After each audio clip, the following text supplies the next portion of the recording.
What I'm about to go through is just a fun little project that I'm working on. I have a tendency to get very distracted, so I figured I might be able to keep myself on track a bit more by actually worrying about posting development videos and updates as I go. So at this point, I'll just launch into the project at this point in time, and yes, Unity, the ever-present Unity. It's actually fairly easy to code in, so that's what I did. Anyway, what you're seeing in front of you right now is a procedurally generated dungeon. You'll notice that some of these areas are more interesting shapes for exploration, and some of them are just plain old straight arrows. Basically, the more interesting generations I've termed main areas, and they generate according to a fitness function.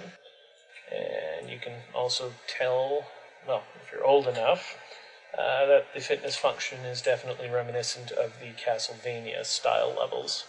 These transition regions, on the other hand, are just basically iterations of the A-star pathfinding algorithm, which can produce very dull and boring paths, but their job is basically to hook things up and get you from one area to another. At this point, I haven't bothered introducing any noise into what's happening since, well, I was mainly trying to make sure that everything hooked up.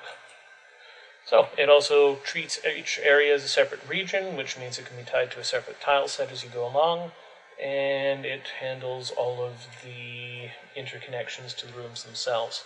I'm still getting odd little interconnections like over here that I eventually need to strip out, but hey, it's first build on that.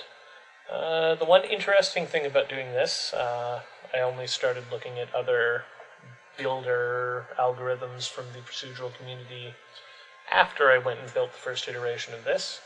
It actually designs each region separately according to its own fitness criteria, and then it basically tries fitting everything together like a giant puzzle board. One bug that I have right now that's a little bit annoying is I will sometimes get an infinite loop when I try to generate a new dungeon, but that time it didn't happen, so that is fantastic.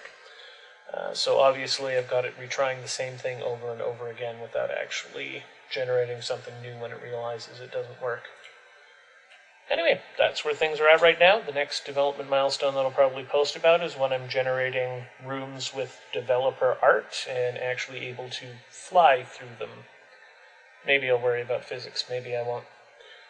Anyway, if you're actually watching this, outside of the fact that you're still listening to me talk about a bunch of boxes on a screen, thank you for watching, and hopefully I'll have something a lot more interesting to show next time. Bye for now.